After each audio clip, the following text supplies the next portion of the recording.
Bonjour. Cette fois-ci, je vais vous parler du grand débat national, sachant que on arrive au terme de l'organisation de toutes ces réunions participatives. J'en ai organisé 5 personnellement. Et il y a un point sur lequel je souhaite faire une contribution personnelle, très modestement. C'est à propos de la démocratie et de la citoyenneté, parce qu'il y a un sujet en fait qui n'a jamais vraiment émergé, ni médiatiquement, alors que pour moi, il est extrêmement important et intéressant.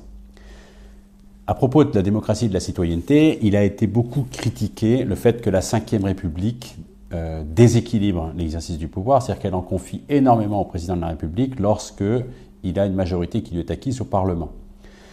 Et il est même ressorti qu'on pourrait réintroduire le septennat ou bien décaler les législatives et les présidentielles pour être sûr, pour pouvoir réintroduire la possibilité d'une cohabitation, ou à l'inverse d'avoir le même jour le vote pour les présidentielles et les législatives, de manière à accidentellement se retrouver avec une majorité pas nécessairement acquise au président élu.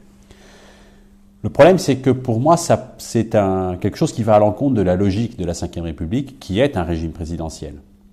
Et si le Parlement adopte à 95% des lois qui sont proposées par le gouvernement, c'est tout simplement parce que le président est directement responsable devant les Français, et que pour tenir ses engagements, il demande au gouvernement d'exécuter les engagements qu'il a pris devant le peuple. Et ce que le Parlement ne peut pas faire en termes d'initiative législative, il devrait, et il ne le fait pas assez, et c'est une vraie question de fond sur la Constitution, le faire en termes de contrôle, mais pas tant du gouvernement, de l'action même du gouvernement, que de l'action publique, et notamment de contrôle sur les administrations. Mais il y a un point dont on ne parle pas.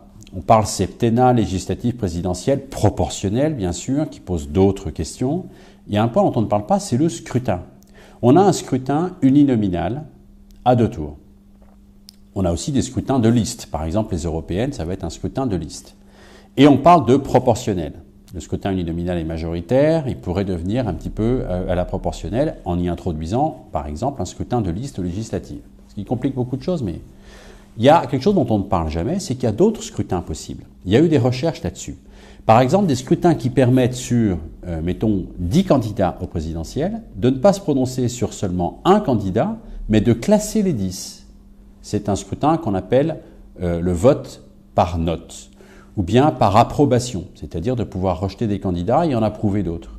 Et puis le vote par note, il peut avoir différentes modalités, c'est-à-dire qu'on pourrait noter les 2 premiers, ou les 3 premiers, ou les 4 premiers.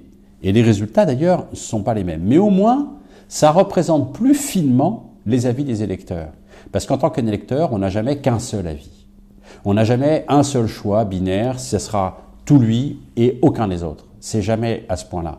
Il y a toujours, en fait, des calculs, il y a toujours le vote utile, il y a toujours un peu de tactique. Et donc, d'autres modes de scrutin, il y a eu des recherches là-dessus, permettraient d'exprimer plus fidèlement, en fait, la volonté, les desiderata des électeurs. Et je vous invite à regarder tout simplement ces recherches pour contribuer au grand débat. Il en est encore temps. À la prochaine fois.